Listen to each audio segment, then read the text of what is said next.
亲爱的朋友们，大家好！今天我们要直面一个全台湾都该警惕的健康危机——肾脏受损与日常海鲜饮食陷阱。根据卫福部最新统计数据显示，全台目前有将近700万人正面临不同程度的肾脏健康问题，其中50岁以上族群的慢性肾衰竭发生率在过去10年内直接飙升了3倍。这个增长速度足以让每一个家庭提高警觉。更让人揪心的是，超过30%的重症恶化案例都和我们餐桌上看似营养滋补的海鲜密切相关。很多人长期认为海鲜钙质丰富，对心血管好，多吃能强身健体，但约翰霍普金斯大学的临床研究给出了警示。第2到第3期的慢性肾病患者，每周只要吃2次，每次约150克的高普林海鲜，肾功能快速恶化到第4期的风险就会直接上升 40%。这也能解释为什么不少长辈明明吃得很清淡，自认很健康，肌酸酐却持续走高，尿量越来越少，身体整天疲惫不堪。我在临床中最担心的情况是，很多肾病患者只是吃了一顿虾、一份烤鱿鱼、几颗生蚝，原本稳定的肾功能就明显下滑。这些被视为大补的食材，反而变成了肾脏滤膜的沉重负担，让器官被迫超负荷运转。今天我要公开5种台湾家庭最常吃却最伤肾的海鲜，其中一种几乎每周都会出现在餐桌上，正是它悄悄让无数人的肌酸酐居高不下。请你务必完整看完，尤其是第4部分内容，一旦错过就可能重复数千名肾病患者每天都在犯的致命错误。今天我们会彻底讲清海鲜为何会成为肾脏衰竭的隐形推手，肾病人群必须严格避开的5种海鲜，以及既能补足营养又能守护肾脏的安全饮食方案。首先我们要明白核心原理，不是海鲜本身有害，而是中老年人的肾脏已经无法承受它的代谢负担。医学数据明确指出，人在50岁之后，肾脏的过滤功能每年会下降约 1%， 到60岁时肾脏排毒能力已经下降超过10%。如果同时有糖尿病、高血压、脂肪肝或代谢症候群，肾功能下滑速度会更快。海鲜里含有3种肾病患者无法代谢的危险物质，第一种是普林，进入身体会转化成尿酸，直接加重肾丝球发炎，拉高肌酸酐。第2种是磷，肾脏排不出去就会和钙结合沉淀，引发全身瘙痒、骨头酸痛，加速肾功能衰退。第3种是钾和钠，在血液里堆积会导致血压上升、心跳异常，严重时还会出现致命的心律不整。临床肾脏学杂志的研究也证实，肾功能不佳的人每周吃2次高普林海鲜，肌酸酐上升速度比吃淡水鱼或植物蛋白的人快 30%， 而且6周内就能看到明显变化。很多人吃完虾或鱿鱼后腹胀睡不好，尿量变少，正是肾脏发出的求救信号。大家一定要记住，不是所有海鲜都不能吃，只要选对种类，控制分量依然可以安心食用。比如淡水鱼、嫩豆腐、水煮蛋，都是对肾脏负担极低的安全选择。接下来我为大家逐一拆解5种最伤肾的危险海鲜。第一种就是虾子，它稳居伤肾海鲜榜首，却被很多人当成补钙强身的佳品。对健康年轻人来说，适量吃虾确实有益，但对中年以上或已有1到3期肾病的人来说，虾子是不折不扣的肾脏负担。关键数据在这里，每100克虾子的磷含量高达350毫克，几乎是肾病患者每日建议摄入量的3倍。肾功能正常时，多余的磷可以顺利排出，可肾功能衰退后，磷会在血液里堆积，和钙结合形成沉淀，引发夜间瘙痒、腰酸、手脚发麻、肌肉抽筋、脸部浮肿等问题。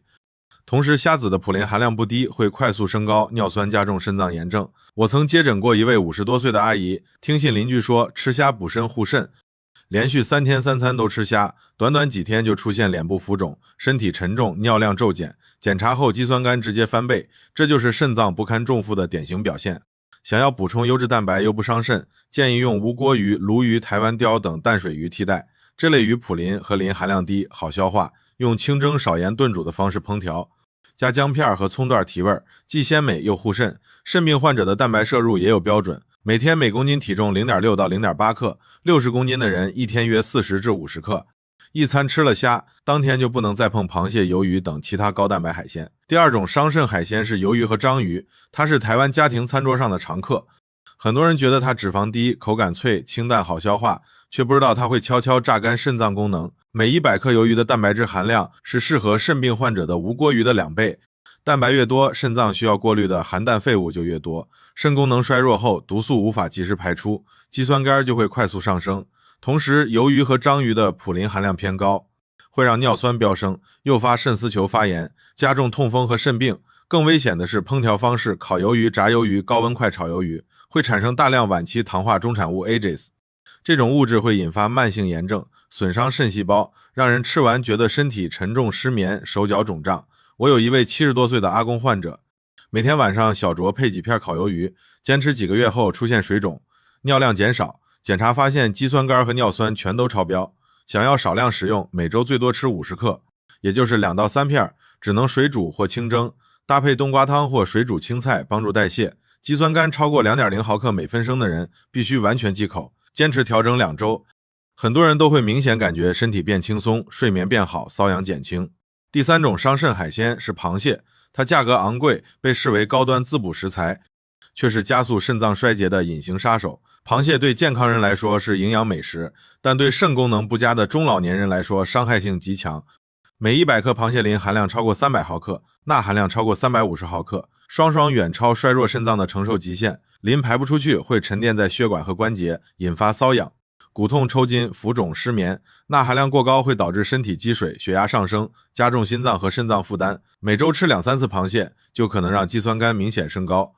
更危险的是，螃蟹属于底栖生物，极易累积汞铅等重金属，这些毒素会滞留在肾脏组织里，破坏肾细胞，引发慢性炎症。我曾治疗一位60多岁的阿伯，第3期肾病，却每周坚持吃2只螃蟹，3个月后磷指数升高 1.5 倍，肌酸酐大幅上升，全身发痒，疲惫不堪，呼吸都受影响。想要补充 Omega-3 和优质蛋白，建议选择鲈鱼、无锅鱼、鲤鱼等淡水鱼，或是挪威鲑鱼，磷含量比螃蟹低4成，烹调只用清蒸。煮汤，少盐炖煮，避开盐焗、奶油炒、重调味做法，每周2到3餐淡水鱼就能补足营养，又让肾脏休息。第4种伤，肾海鲜是深海鱼，它被奉为健康黄金食材，富含 Omega-3， 对心血管友好，却也是肾病人群的隐藏危机。深海鱼的健康优势只针对肾功能正常的年轻人，中年以后肾功能衰退，深海鱼就会变成难以代谢的负担。首要风险是钾和钠含量过高，深海鱼的钾是淡水鱼的2到3倍。健康肾脏能轻松排出，衰弱肾脏却无法代谢。高血钾会导致手脚发麻、肌肉无力、心律不整，严重时会心脏骤停。同时，深海鱼钠含量偏高，会造成积水、高血压，迫使肾脏超负荷工作，短短几餐就让肌酸酐快速上升。另外，深海鱼寿命长，容易累积汞、氯等重金属，会损伤肾小管，引发炎症，让老人长期疲惫、食欲差、傍晚浮肿。美国一项针对1200多名肾病患者的追踪研究显示，每周吃3次深海鱼的人，高血钾风险高出 1.8 倍，进展到第4期肾衰竭的速度快 27%。 我指导过很多患者把深海鱼换成淡水鱼，2个月后血压更平稳，血钾回归正常，夜间瘙痒减少，睡眠质量大幅提升。安全选择依然是无锅鱼、鲤鱼、台湾鲷，重金属少，蛋白适中，好消化，烹调只用清蒸水煮，少盐炖煮，避开烧烤、腌制、咸鱼连续停。吃深海鱼1到2周，再复查肌酸酐和血钾，很多人都会明显感觉身体恢复活力。第5种也是最危险的伤肾海鲜是生蚝和蛤蜊，它被认为能滋补清肝、增强体力，却是一餐就能诱发急性肾衰竭的沉默杀手。生蚝和蛤蜊高蛋白、高矿物质、锌、普林、磷含量都极高，健康人能代谢多余物质，肾病患者的肾脏滤膜却完全无法承受，毒素快速堆积，会让尿素和肌酸酐在24到48小时内急剧飙升，出现深度疲惫、食欲下降、脸部浮肿、全身瘙痒、恶心呕吐等症状。更致命的是，生蚝和未煮熟的蛤蜊可能携带海洋弧菌，对60岁以上、糖尿病、高血压、肝病、肾病患者来说，这种细菌会引发败血症，出现高烧、腹痛、腹泻，严重时诱发急性肾炎，需要紧急洗肾。我有一位50多岁的2期肾病患者，聚会吃了生蚝，2天内高烧，极度疲惫，几乎无尿。送医后肌酸酐爆表，肾脏近乎停摆，连续洗肾3天才脱离危险。想要补充锌等营养素，嫩豆腐、水煮蛋、全谷类都是安全选择。普林低好消化，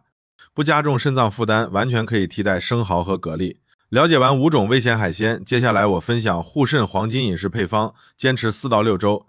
能让肾脏负担减轻1半以上。护肾的核心很简单，避开高普林、高磷的虾、鱿鱼、螃蟹、深海鱼、生蚝、蛤蜊，用低负担食材替代，就能让肾脏充分休息。肾病人群的安全食材包括淡水鱼、嫩豆腐、水煮蛋、高纤维蔬菜水果、无锅鱼、鲤鱼、台湾鲷都是优选。普林低，重金属少，好消化代谢时不会产生大量毒素。嫩豆腐是优质清淡蛋白，不压肾，补能量，水煮淡蛋白纯净，好吸收，产废量少。每天可根据医嘱吃1到2颗。最重要的是控盐，每日食盐量必须降到5克以下。盐分是肾脏超负荷的元凶，高钠会导致积水、高血压。长期疲惫，用柠檬香草姜片替代咸味，就能大幅减轻肾脏压力。冬瓜、丝瓜、葫芦、绿叶菜能温和排毒，减轻身体沉重感，搭配姜片还能暖脾胃、促消化。我在彰化、台南的很多患者坚持这个饮食方案，几周后睡眠变深，瘙痒减少，尿液清澈，尿量增加，肌酸酐也逐渐稳定。肾脏是沉默器官，过载时会发出明确信号，及时发现就能避免重症。第一个信号是晨起脸部轻微浮肿，眼睑沉重，这是肾脏排不出多余水分的表现。第二个信号是尿量减少，颜色变深，浑浊有细泡沫，异味重，代表毒素无法正常过滤。第三个信号是持续性深度疲惫，休息也无法缓解，注意力无法集中。第四个信号是全身皮肤瘙痒，夜间加重，这是磷和毒素堆积的典型表现。